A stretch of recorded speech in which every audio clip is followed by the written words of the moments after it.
afternoon. Welcome to our first presentation of the 2022 Lawrence Livermore National Laboratory CyberFest Cyber Hygiene Keeping It Clean speaker series. Today we have Dr. Ryan Louie from the Washington Permanente Medical Group, a psychiatrist focusing on mental health impact of cybersecurity with a specialty in cybersecurity, PSYBER security. Welcome, Dr. Louie. Thank you for joining us. I will turn over the mic to you, and we look forward to your presentation. Yes, well, thank you. Thank you very much, Monique, and to Thomas, and to everyone at the Lawrence Livermore National Laboratory. I'm so happy to have received this outreach invitation to speak with everyone here, and I'm really excited to have this chance to meet virtually with everyone. I'm calling in from Olympia, Washington, here in Washington State, but I grew up in San Francisco, so I'm really familiar with the Bay Area and really happy to connect with everyone here. October is Cybersecurity Awareness Month, and we can use this time and chance to think about what security and wellness means for us in this digital life that we all have. We're going to spend some time to talk about cybersecurity and about the mental health aspects of it, and think about ways that we can stay safe and be well. So with that, we'll get started and hop right into it. So cybersecurity, keeping mentally well and being cyber safe. Okay, and our next slide. I'm a psychiatrist, so my favorite question is always to ask, how are you feeling?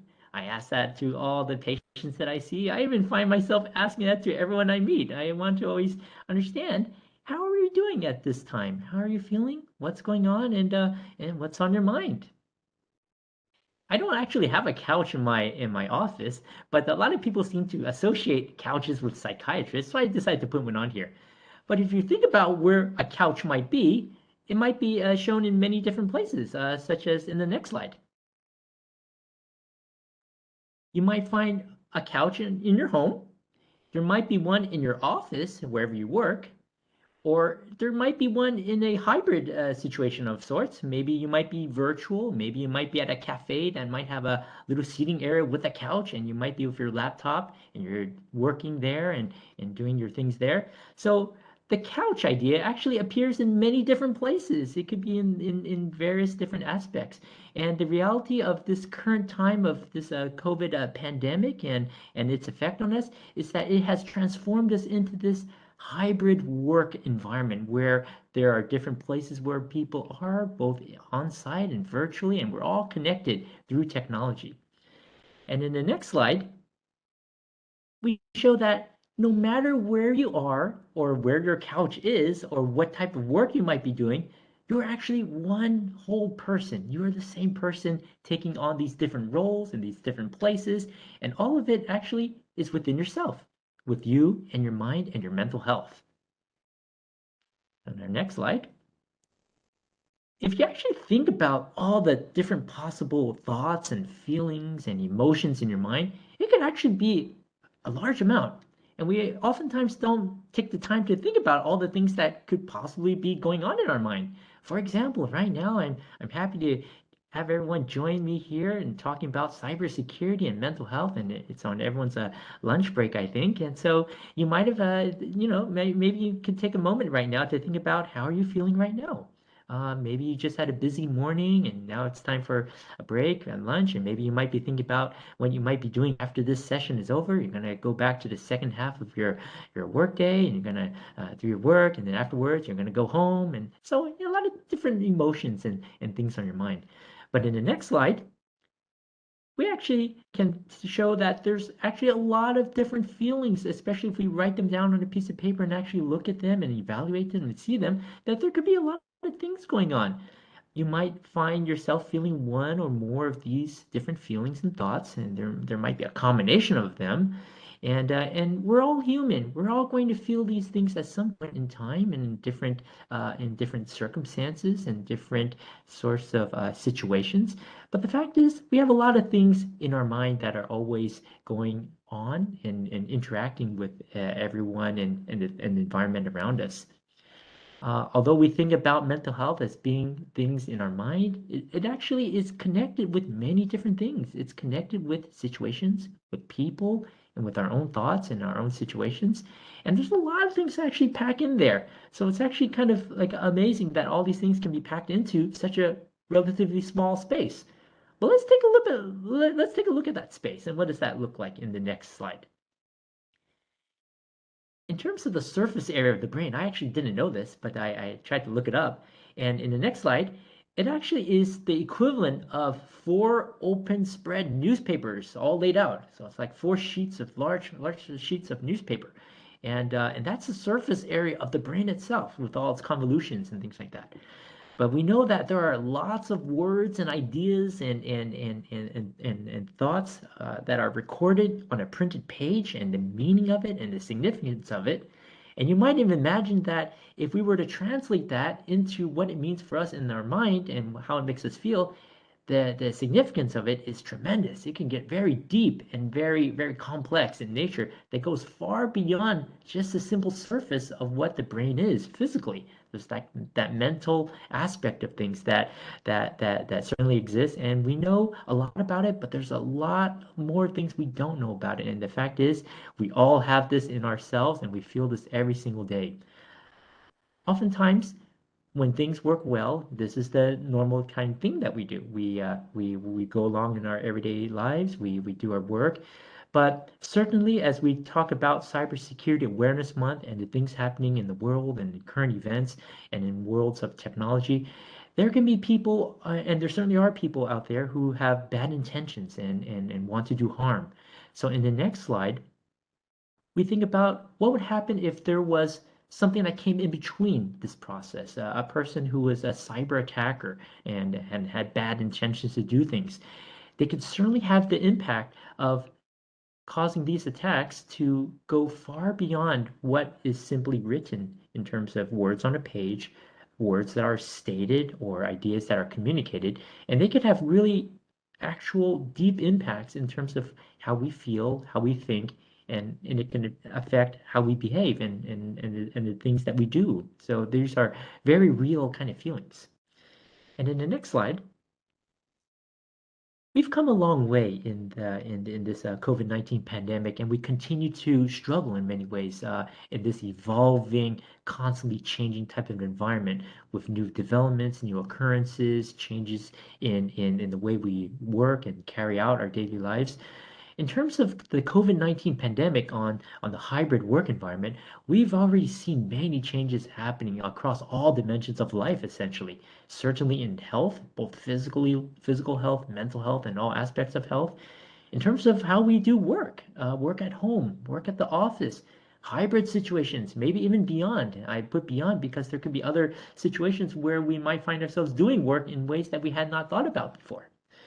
And with all of this hybrid work environment situations, the boundaries that were traditionally drawn between what was work and what was personal life have become blurred now. Oftentimes, it sort of comes as one. It's oftentimes hard to turn off one and start the other, and it's a constant flow. It goes back to the idea that we are all one person, and this can certainly blend into everything. Information and news, current events, things that we hear about, that certainly has an impact in terms of what's been going on, and on things in terms of the finances of things, the economy, and what drives the world and things of that nature. That certainly has an impact there, and of course, security and what it means to feel well internally in terms of well-being. And there are many other things that can have an impact as well in this current pandemic situation. In the next slide, we look at the role of a cyber attacker actually having an impact and affecting each of these elements that we just talked about in this hybrid work environment. And cybercrime often involves mental health. If you think about each of these aspects of daily life, and if someone were to go and do something bad to them, it would have a significant aspect of mental health damage in terms of how it affects the way people think and behave and feel, in addition to numerous other things that can be caused in terms of damage. So we really want to be careful about how we can stay safe and be well mentally and physically in the midst of carrying out our daily lives in this new digital world. Okay? And in the next slide, the FBI actually keeps track of these things in this center called the IC3, the Internet Crime Complaint Center. And every year they generate a report that lists the current statistics and the data from what they have found in terms of these internet crime complaints that they've received. Here's a chart that shows the most recent data from the report from 2021, and it shows the cost in terms of monetary costs onto victims by various types of cyber crimes. And as you look at the whole chart, you will see many different types of cyber crime, ranging from phishing to identity theft and all sorts of things. And these are huge, huge numbers. If we look at the one right at the top, BEC/EAC, that stands for Business Email Compromise or Email Account Compromise. It's the idea that there can be an attack or an internet crime that compromises email. So it's the things like phishing, clicking on a link, allowing attackers to have access through that sort of way. So that has a huge impact. That's like almost $2.4 billion. And these are only the things that are reported. So certainly a huge, huge cost financially.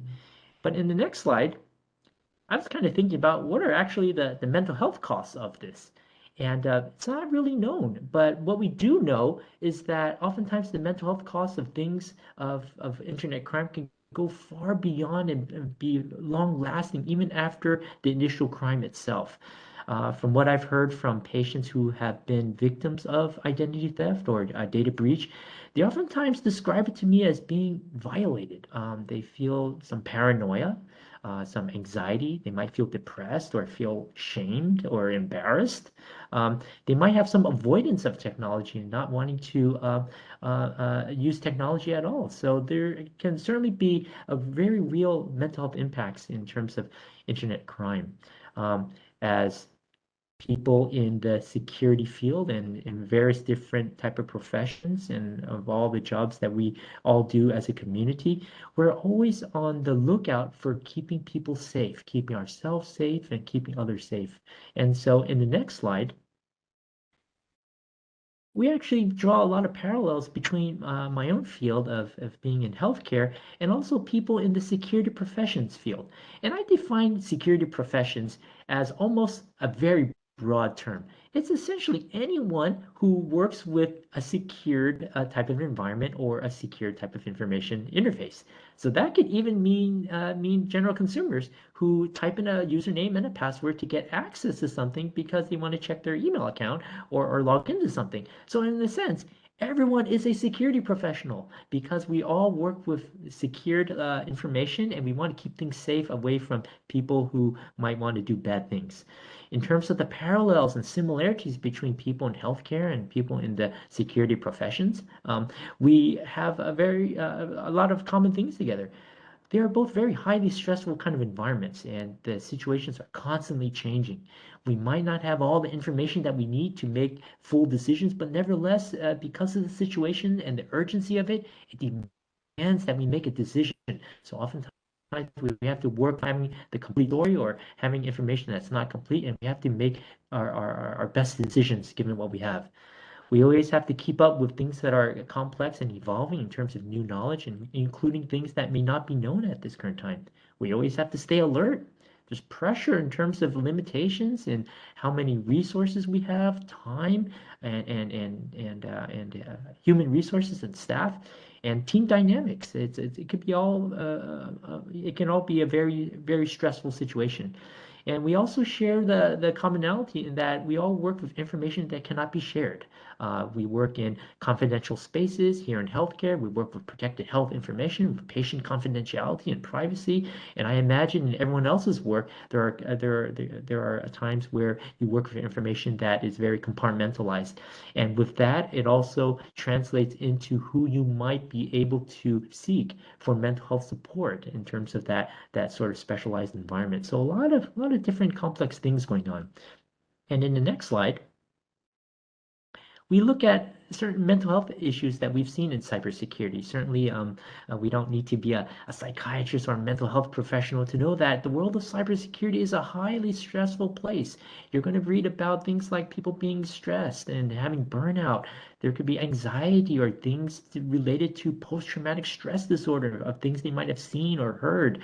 There could be things like paranoia or feelings of depression or personality issues, and this can lead to many different kind of things, including things like substance use or other issues. So certainly, mental health goes across cybersecurity in all dimensions, both for our first responders and to victims, and these can be the same people, similar to how healthcare providers are also patients.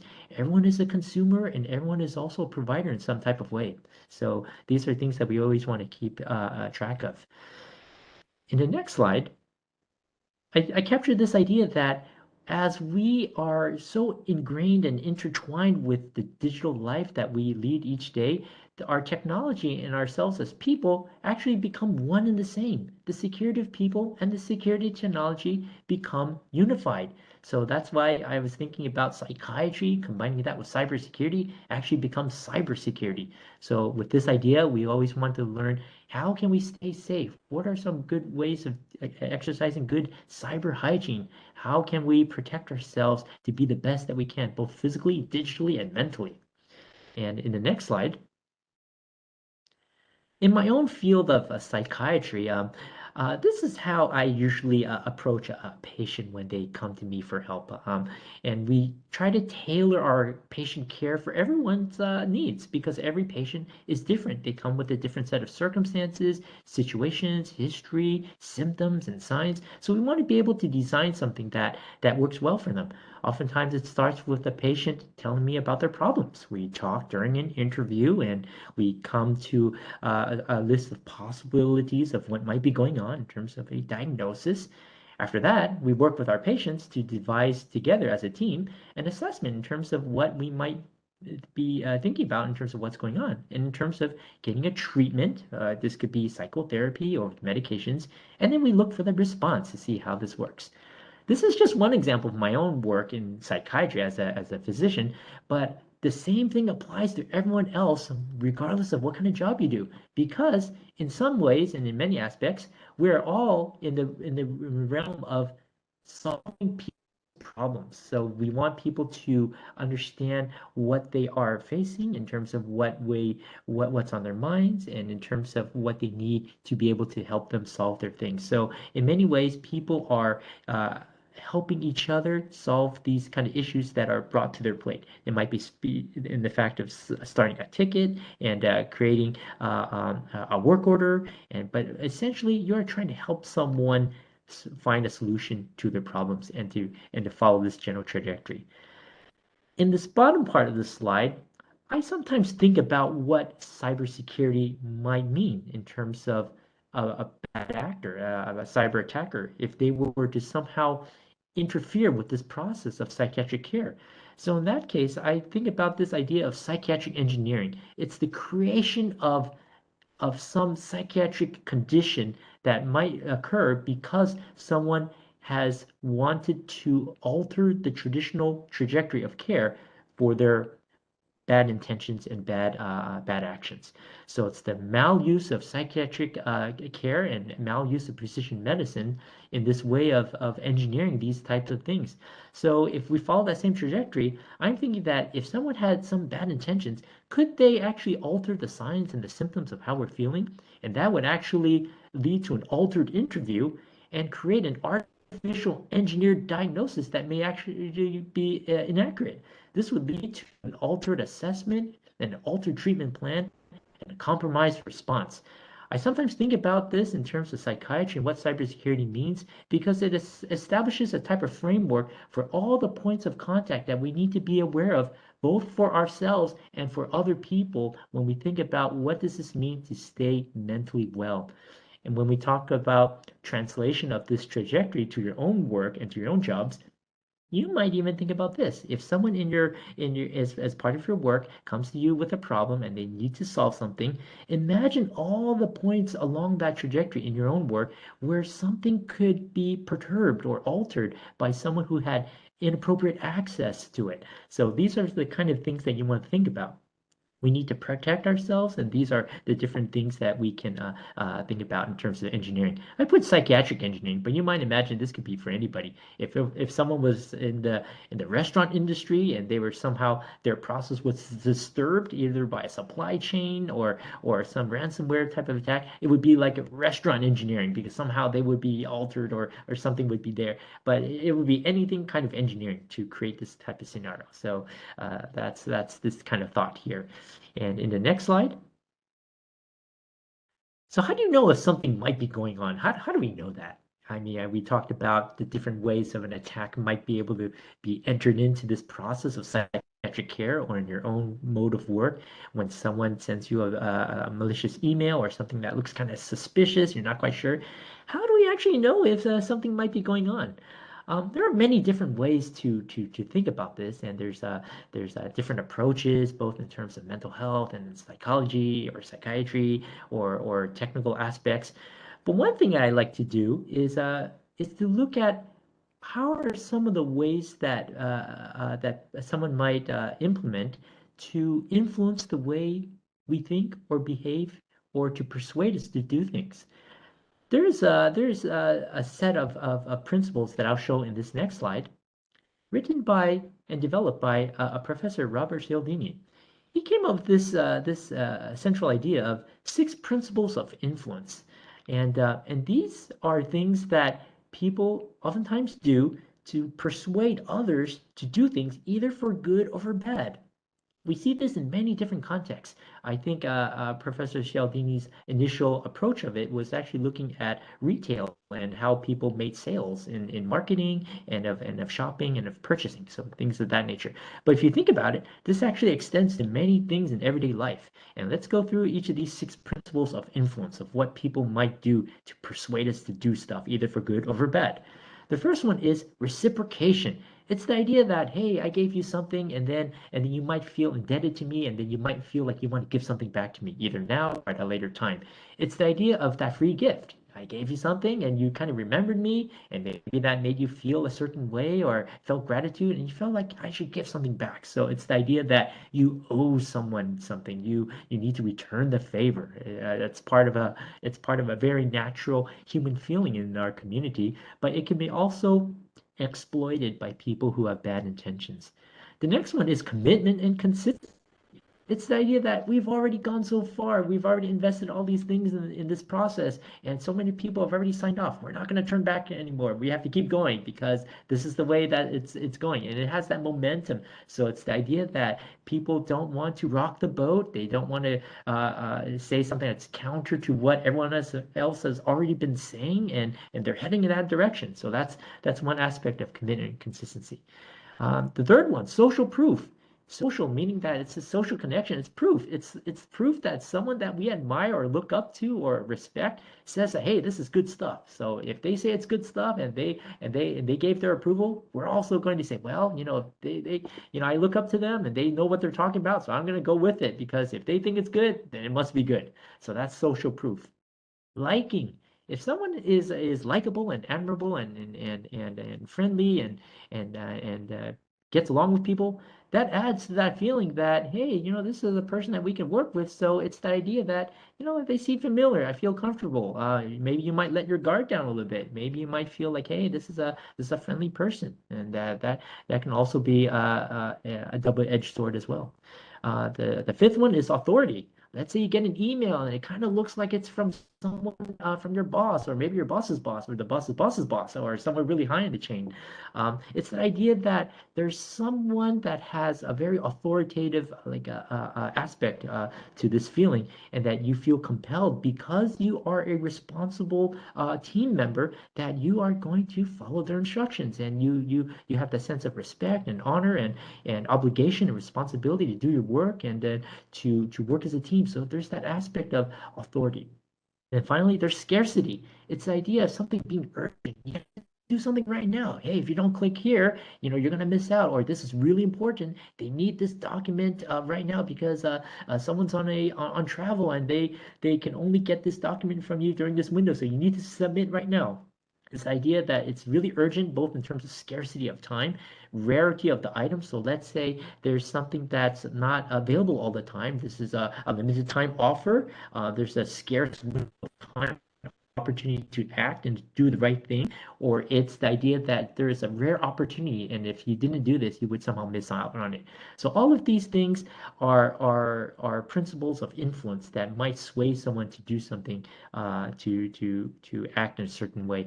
And when we think about cyber hygiene in terms of what we might be able to do to stay safe, these are certain things that we could take a look at and see, is anyone using any of these techniques to make us do something we may not want to do? It could come in a digital life form in terms of a email, or it could even be a physical type of interaction. Let's say there was a person that you weren't familiar with that was asking for access or asking certain questions. Maybe you might be receiving a phone call from something that sounds suspicious. Think about all these sort of things in your mind. And I put the website that you could look up some information about this. And in our next slide, I remember back in school, we actually looked at news articles, and we had to present in front of the class and tell our classmates about what the article and story was about. I was kind of thinking about that, and actually it's very useful to think about in this sort of structure when we're not sure of what something might be. So it's kind of like being a journalist. It's asking these questions. Who is it? What do they want? What is this about? When is it? When is it happening? Is it happening right now, or what's the context? Where? Is it happening in this location here? Asking me to do this. And why? Why are they asking this of me? Why am I receiving this email right now? Or why are these people or these messages being sent to me? Like, what is the story behind it? And how are they approaching me? Are they approaching me in a familiar type of way? Are they using some type of like influence to make me feel familiar or to feel comfortable so that I might be able to respond to them? These are all different questions to ask, and if we think about it in this sort of way, these are ways that we can kind of tease apart and kind of diagnose, or to examine a situation and evaluate and make the right choice for us. Okay. Now, in the next slide, this all takes time. We all are very busy, and oftentimes we don't have the luxury of time to be able to think about all these things. But my solution to this is this: give yourself what we call an empathic pause. And what does this mean? I first learned about this when I was doing an orientation for psychiatry, and it's the idea of empathic pause, giving someone and yourself empathy and giving a pause. Empathy, it's the idea of taking time to understand what one truly feels on the inside, both for yourself and for other people, to understand that position of feeling and of thoughts and of actions in terms of how one is feeling about that. A pause. We all know what a pause is. It's taking a little break, kind of maybe do a podcast or listening to a video, or putting someone on hold and put a little pause. It's the idea of getting a protected space, even though it might be really short in time. What you did was you put a pause, you put a little protected space around yourself and said, I created a brief moment of security, of safety, and it's allowing yourself to give yourself time to think about things. So in the next slide, we can use this empathic pause for self-care and for cybersecurity. So, for example, if you got something that didn't seem right, you should give yourself an empathic pause. Look at that email and say, hey, let's take a break.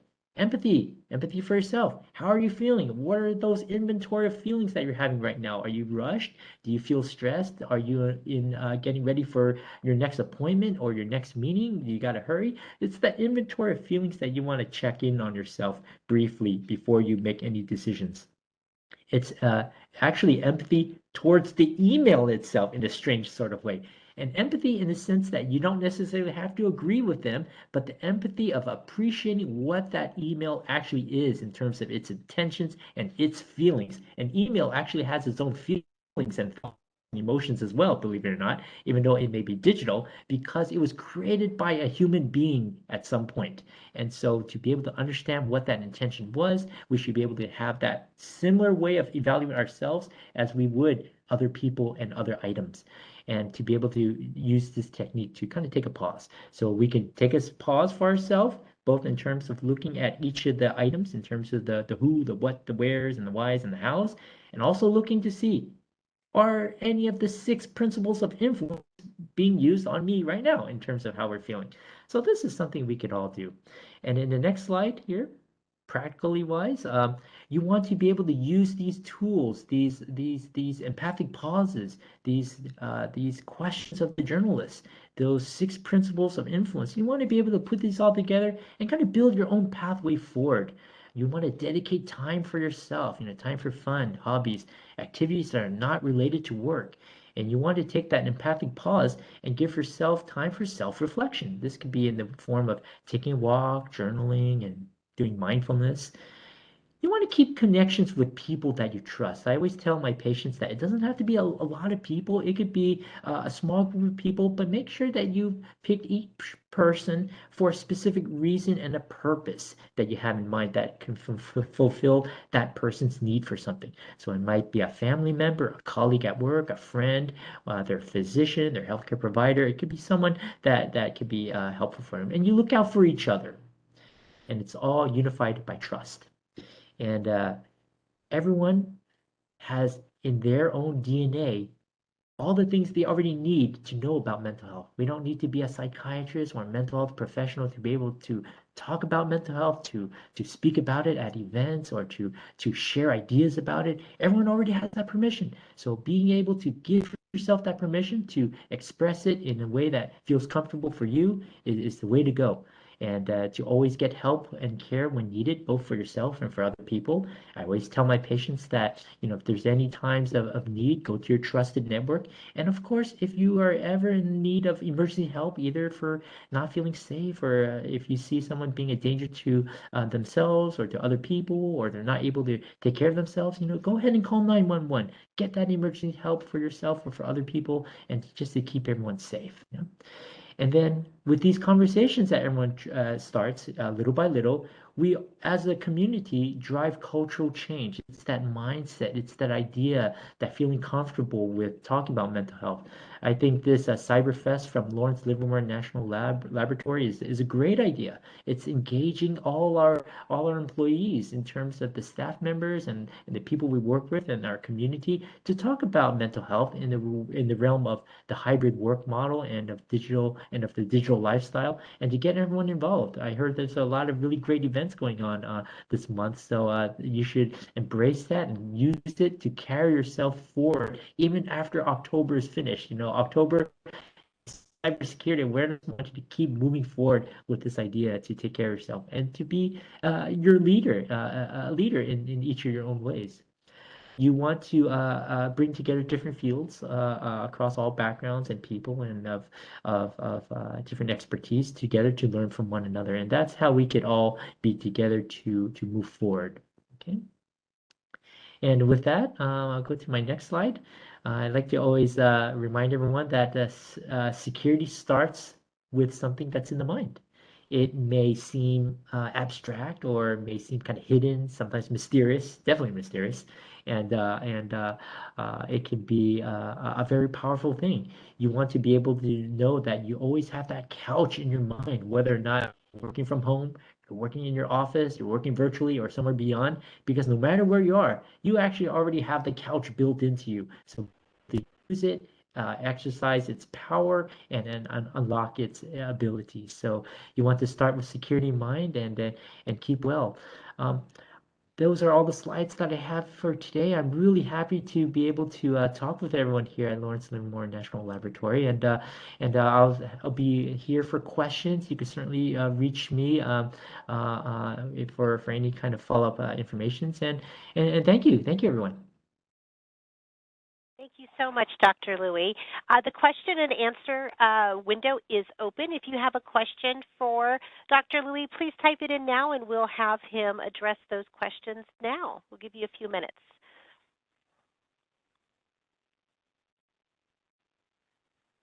And for the benefit of the attendees, this presentation has been or is being recorded, so you can refer it to your colleagues or reflect back and review it again.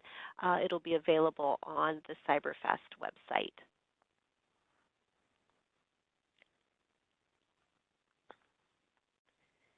We'll give the attendees a few moments for any questions they may have.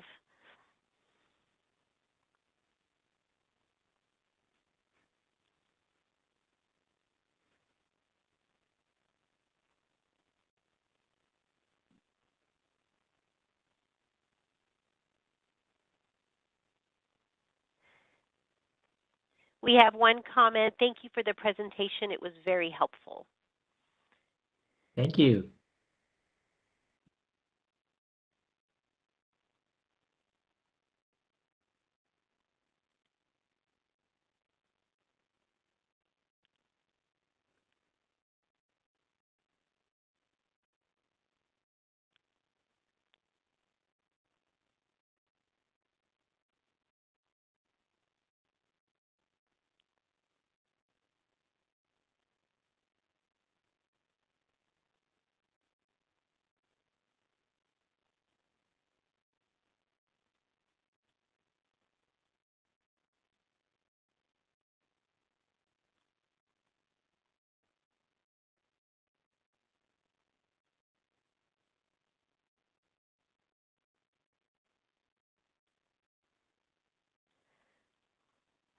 We have a question. The question is, what are your feelings regarding telecommuting? Yes. And, oh, sorry, So let that me finish the question. It says, what are your feelings regarding telecommuting and working to gain trust with people working remotely? yes. That's a great question, and especially when we look at the progression of the COVID-19 pandemic, and essentially we moved to a situation where a lot of things closed down, everyone was working from home, and things started to evolve, things started to open up. People were asked to go back to their own sites in terms of offices and physical locations, but there's definitely the idea that things have changed. We have changed as a workforce. There's now the hybrid model where a lot of people are finding that in terms of the benefits of working in telecommuting or for hybrid work, that's been a really a beneficial thing for them. So certainly a lot of overlap in terms of possible things that can occur there. But that's a great question. Building trust with people. There's the idea that face-to-face kind of visits somehow have a greater impact and greater connection with people.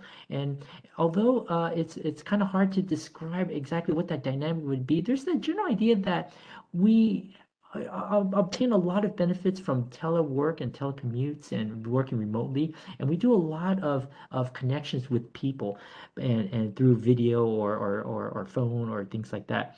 But in terms of thinking about what this question might be, I sometimes think back to what does it mean when a patient is okay with me doing a visit that's virtual via the phone or video? Or what does it mean when they actually ask me to do a face-to-face visit here at the clinic? And then so in kind of shaping that thought, I kind of think about why might a person want to see me in person as opposed to doing a video session in psychiatry?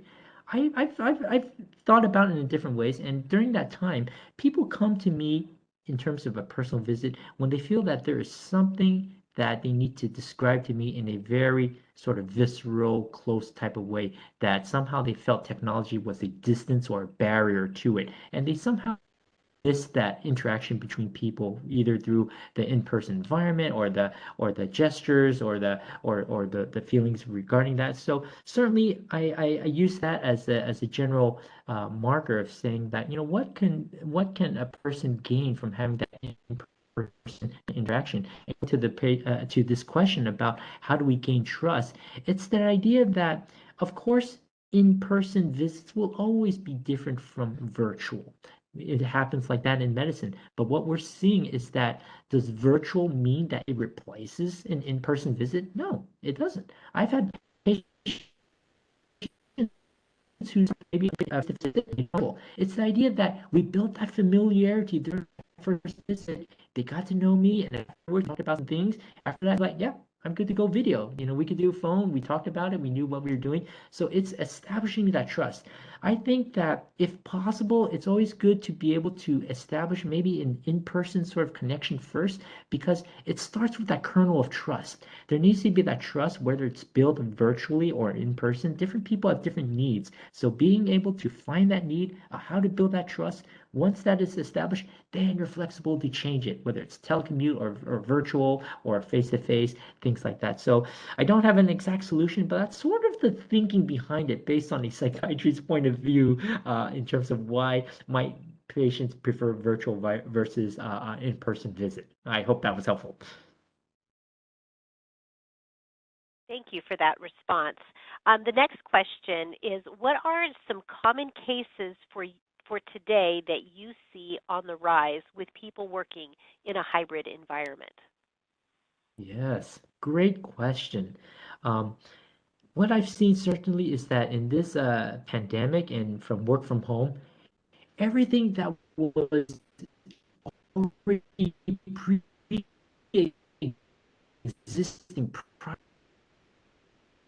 gone always with pandemic and this change to work is that a lot of these things that may not have had the opportunity to surface either purposefully or unintentionally, they all rose to the top. They became exposed. They became the spotlight of things that we didn't think about before all of a sudden became an issue. So it certainly has many different stressors. It uncovered, it revealed certain things that we were always kind of knew were happening, but we didn't really think about. So it's things like isolation, for example. I've seen a lot of patients tell me that they've had a lot of isolative kind of feelings. They enjoy working from home, but they're kind of by themselves. They know that they're connected to all these people and they can outreach them. That's not a problem. They're available. Their team members are there. They have people saying, hey, if you need help, send me a message, I'll be there for you. But still, it's the idea that they're by themselves physically in their home, working on their computers, connecting with other people, but they don't have that physical connection. It kind of goes back to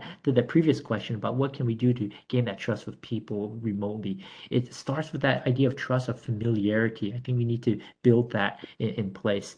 And so I've seen that happen. I've seen a lot of in terms of psychiatry issues and mental health issues. I've seen people become maybe more depressed sometimes because they have time to kind of think about in terms of their current position, their type of work. They're missing out on things that they used to be able to connect with more. Activities are certainly changed. There may not have been the opportunities to connect with people in the same type of way as before. So that those are certainly certain kind of cases. Paradoxically, you might oftentimes think of the pandemic having had a negative impact on mental health, and by far it has. Depression has been magnified, anxiety has been magnified, maybe paranoia has also been magnified. Just overall, mental health has been on the rise. I've seen paradoxically some cases where actually mental health got better.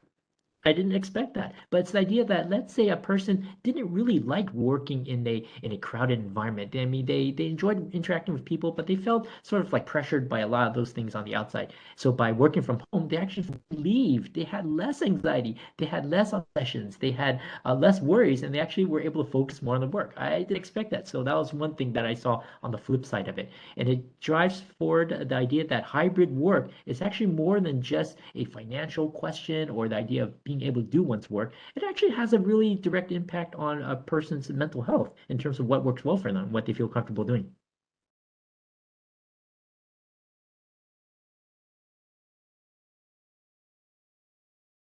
Thank you for that. Um, any other questions for Dr. Louie? We have a few more minutes.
Dr. Louie. Thomas and I would like to thank you again for being here today and giving us some insight on cybersecurity and some tools that we can walk away with to help us make good decisions as we're all engaged with cybersecurity. We have lots of thank yous from the audience and attendees today, and we will have this presentation memorialized for the benefit of our employees here at the laboratory. We want to thank you again for your time and generosity in being able to answer our questions and present us with tools that we can take away and work to be cyber clean in our interactions with digital world that we operate in. And thank you so much, Monique and Thomas, and to everyone at the Lawrence Livermore National Laboratory. Everyone, I really appreciate this opportunity to share and speak and interact with everyone. To everyone out there, thank you for all the work that you do. Stay safe, take care of yourselves, take care of each other. Give yourself a pat on the back because every day is something that you've accomplished and you keep going. So I really appreciate everyone and stay safe and be well, everyone.